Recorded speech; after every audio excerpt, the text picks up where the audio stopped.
Okay, so today I would like to review this book called The Dry Grass of August by Anna Jean Mayhew.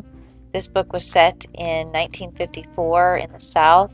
It's about a middle upper class family that is taking a vacation to the uncle's house in Pensacola, Florida, and they're traveling from Charlotte, North Carolina. And there's 4 children in the family: Stella, who's 16, Juby, who is 12, Puddin, as they call her, who is 6, and Davy, the only boy in the family, who is 2. They have an African-American maid by the name of Mary who looks after the children, and she's traveling with them. The father is not accompanying the women on the trip.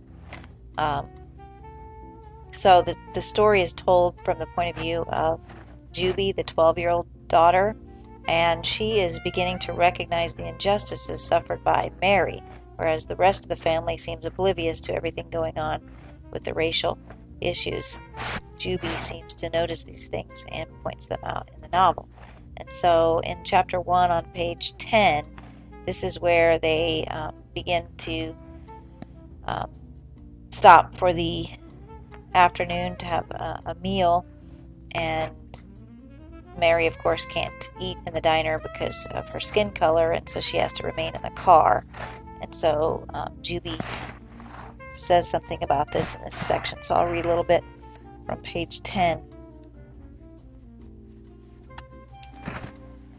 Juby says, I read everything on the 3-page menu before I ordered the spaghetti and meatballs, which Mama almost never fixed at home.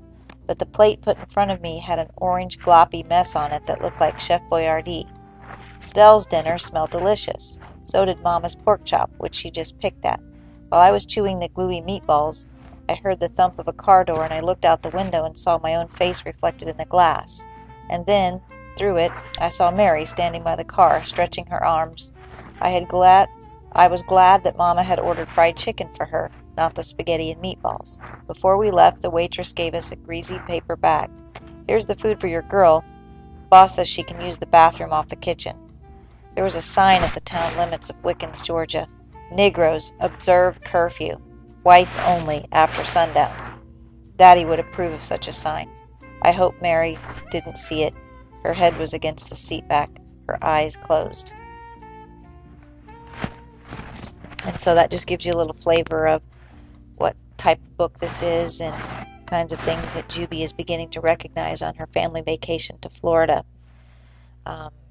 So, as I said, if you like the Catherine Stockett book, The Help, you're going to really like this book, The Dry Grass of August. This is Mayhew's first novel. She grew up in North Carolina, and so she writes about what she knows. So I think that this is a book worthy of checking out. So there it is.